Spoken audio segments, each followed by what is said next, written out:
風の音を聞いてる。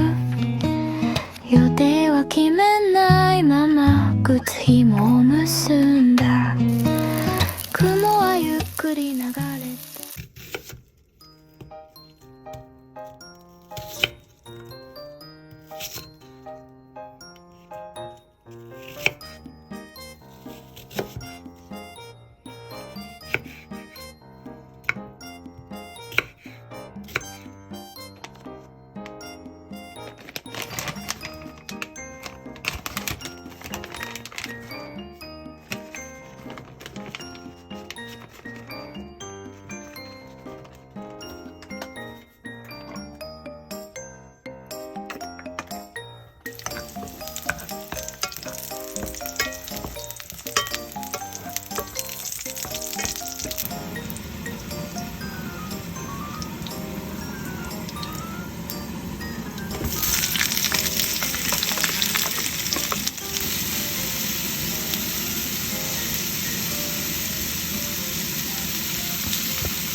窓を少しだけ開けて風の音を聞いてる。予定は決めないまま靴ひもを結んだ。雲はゆっくり流れて急ぐ理由もなくて、忘れてきた言葉がポケットで鳴った。ちゃんと笑わなくても今日はそれでいい。背伸びもしないまま歩幅だけ揃えて、紙コップのここぬるいお茶みたいに少し足りないくらいがちょうどいい気がした。どこへ行くでもなく帰る場所も決めず、ただ空を見上げて息をひとつ。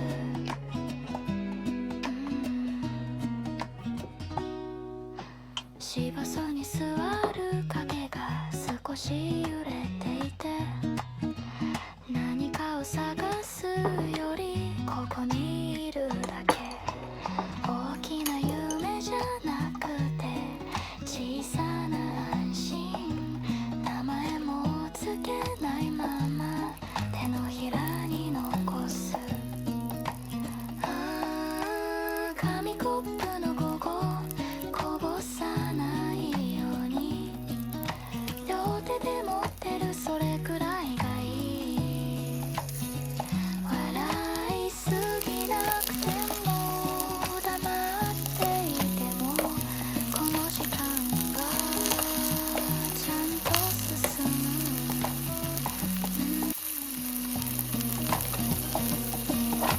夕方の匂いがしてそろそろ帰ろうか。ため息じゃなくし